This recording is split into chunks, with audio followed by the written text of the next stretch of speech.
मराठी भाषा विवाद को लेकर हुआ नया कांड। अरबपति व्यापारी के ऑफिस पर हुआ हमला। सुशील केडिया को मनसे कार्यकर्ताओं से पंगा लेना पड़ा महंगा। वीडियो बनाकर मांगी माफी।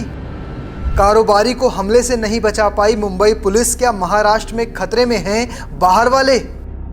उद्धव ठाकरे और राज ठाकरे के भरत मिलाप के बाद से तो मनसे कार्यकर्ता बेकाबू हो गए हैं। आम आदमी तो पहले से इनके निशाने पर थे ही, लेकिन अब इन्होंने अरबपतियों को भी निशाना बनाना शुरू कर दिया है। मनसे कार्यकर्ताओं ने अरबपति कारोबारी सुशील केडिया के ऑफिस पर हमला किया है। महाराष्ट्र की तरक्की के लिए करोड़ों का टैक्स देने वाले सुशील केडिया पर यह अटैक सिर्फ इसलिए हुआ कि वो मराठी नहीं बोल पाते हैं। इन हमलों का डर ऐसा है कि केडिया को माफी तक मांगनी पड़ी है। चलिए आपको इस वीडियो में इस खबर के बारे में विस्तार से दिखाता हूं। मुंबई के वर्ली इलाके में बिजनेसमैन सुशील केडिया के ऑफिस में तोड़फोड़ की गई, जिसकी जिम्मेदारी राज ठाकरे की पार्टी महाराष्ट्र नवनिर्माण सेना यानी मनसे के कार्यकर्ताओं पर लगाई जा रही है। ये विवाद सुशील केडिया की सोशल मीडिया पोस्ट के बाद शुरू हुआ था, जिसमें उन्होंने हिंदी मराठी भाषा विवाद को लेकर अपनी प्रतिक्रिया दी थी। उन्होंने लिखा था, मैं मुंबई में पिछले 30 साल से रहने के बाद भी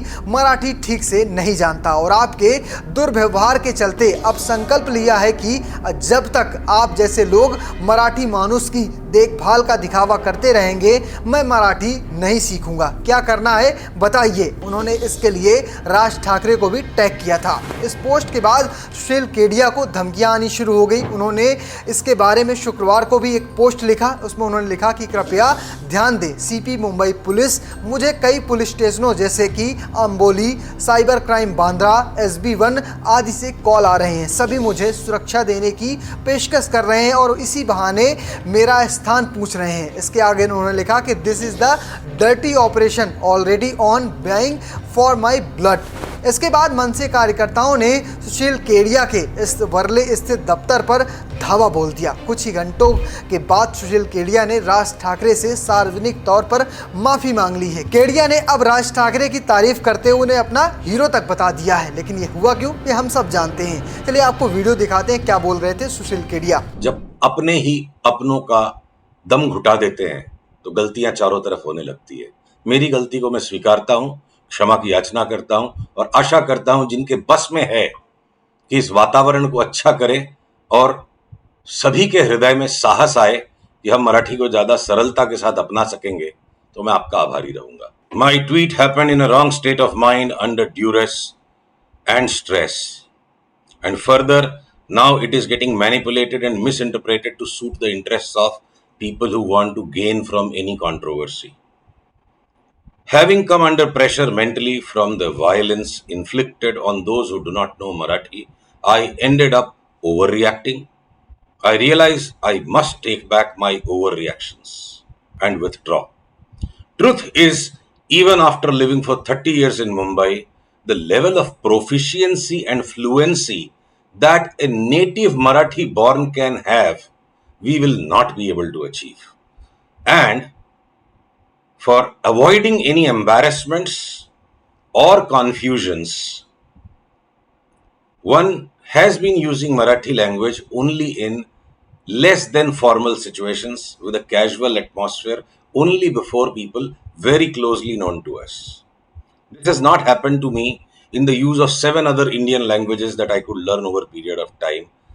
And for the simple reason that when there is an atmosphere of fear that keeps on returning back time to time again and again, it creates natural hesitation that what if I end up speaking a single word or phrase out of context or inappropriately, and some people will choose to blow it out of proportions to purposefully interpret as an insult being inflicted upon Marathi.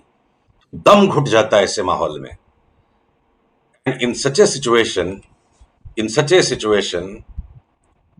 if overreacted in that tweet, I clearly understand that what a contradiction I've been myself. Always, not once, not twice, but always, one has been having a deep sense of appreciation and gratitude to Mr. Raj Thackeray for the strong issues he raises, with the strength with which he stands up for issues concerning all of us. मनसे के 5 समर्थकों को शनिवार को निवेशक सुशील केडिया के वर्ले स्थित कार्यालय पर हमला करने के आरोप में हिरासत में लिया गया है। वर्ले पुलिस थाने के एक अधिकारी ने बताया कि घटने की जांच जारी है। आगे ये भी बताया कि 5 आरोपियों को पूछताछ और आगे की कानूनी कार्रवाई के लिए पुलिस थाने लाया गया है। तो फिलहाल आप कैसे देखते हैं इस पूरी घटना को? क्या आपको लगता है कि भाषा के विवाद पर या कहीं भाषा के नाम पर जिस तरह से भारतीयों को परेशान किया जाता है वो सही है या गलत? कमेंट बॉक्स में लिखिएगा और पेज को फॉलो करना, चैनल को सब्सक्राइब करना बिल्कुल भूलिएगा। धन्यवाद।